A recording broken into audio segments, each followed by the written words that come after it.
Hello everyone. Today we're going to be running Chapter 7B in Celeste.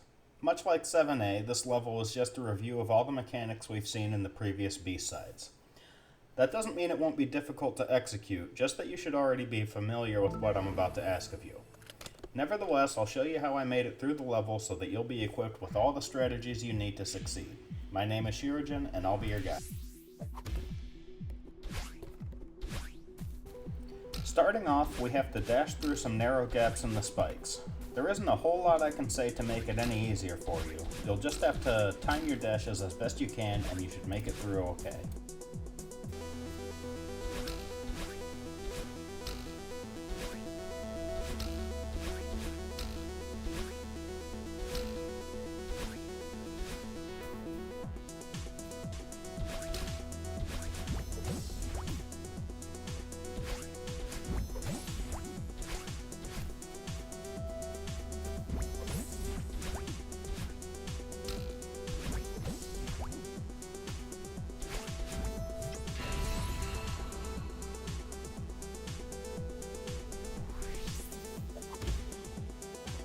Make sure these blocks come to a complete stop before you jump off. You want to climb up the left side as far as possible before launching across the room.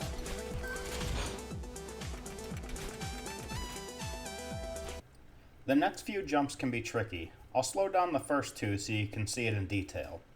Basically, you want to jump off the block when it's about halfway through the track, and it should give you just enough height to get through the spikes above.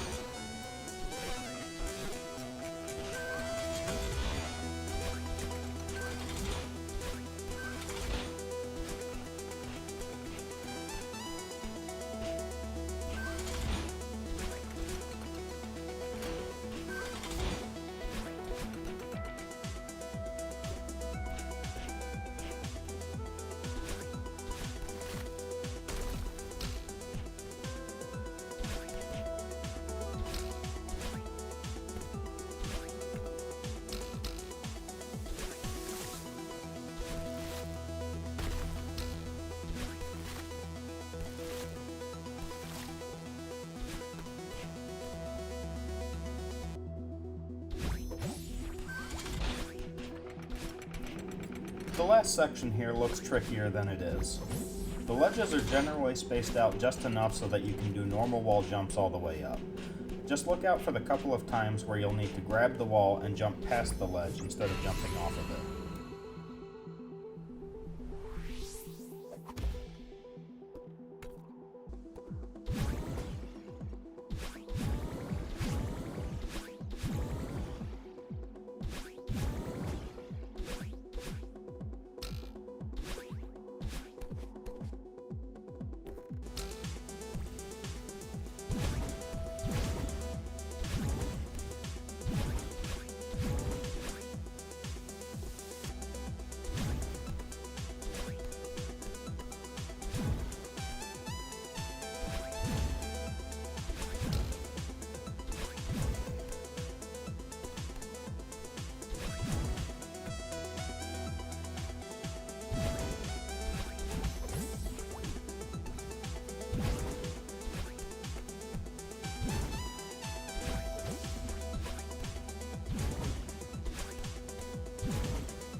Dashing straight up generally gives you enough time for patrols to go by.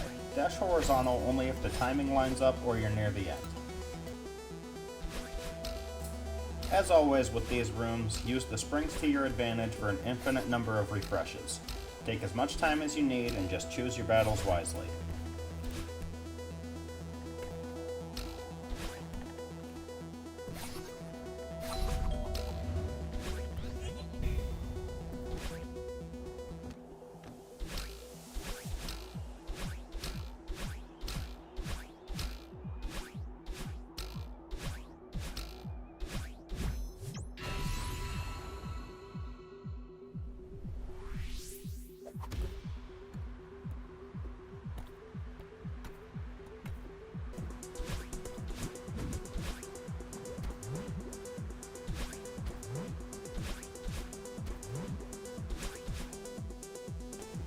The end of this room can be tricky.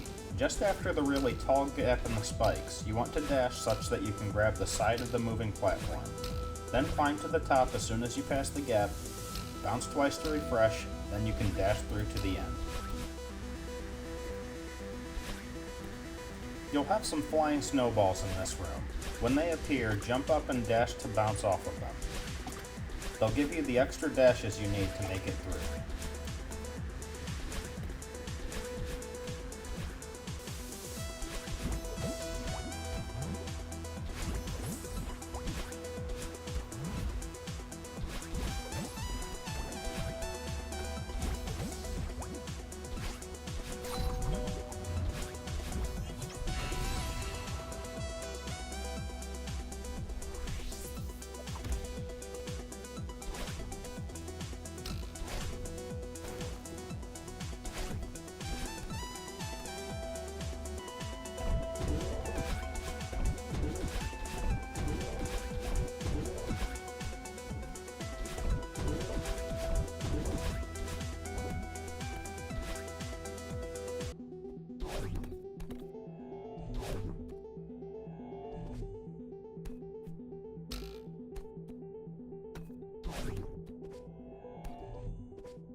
Unfortunately, there aren't that many additional tricks I can share with you for this final ascent. A lot of the paths you see are going to be pretty narrow. Just follow along with the video flag by flag if you're having trouble.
Flag 9 gets pretty tough near the end. After the pink clouds, be very aware of how much grip strength you're using. Can only climb when it's absolutely necessary. In the recording, I just barely made it to the Shadow Orb myself.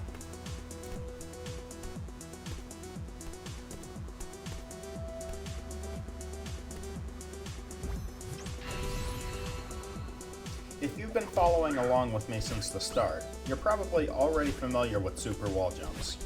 They finally decide to tell you about that technique here, but if you've been practicing like I suggested, this next area will be a breeze. Well, to a point anyway.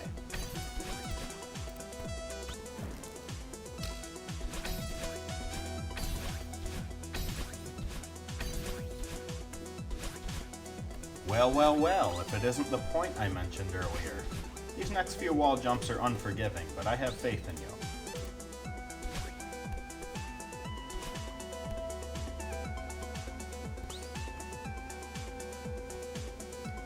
The key in this next section is just knowing when to run off the clouds immediately versus bouncing without jumping versus using the full momentum. Watch closely.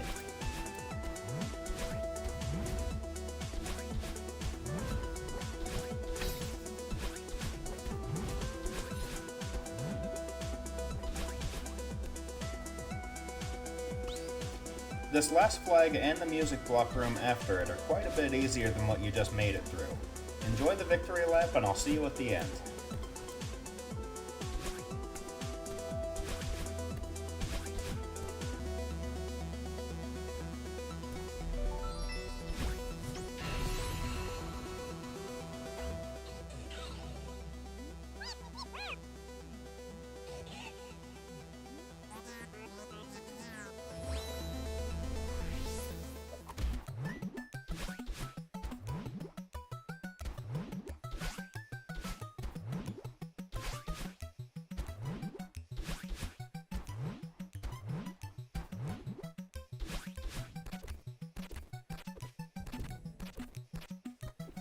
If you followed me this far, let me be the first to congratulate you. Another B-side down and just one more to go. I hope to see you again for Chapter 8B.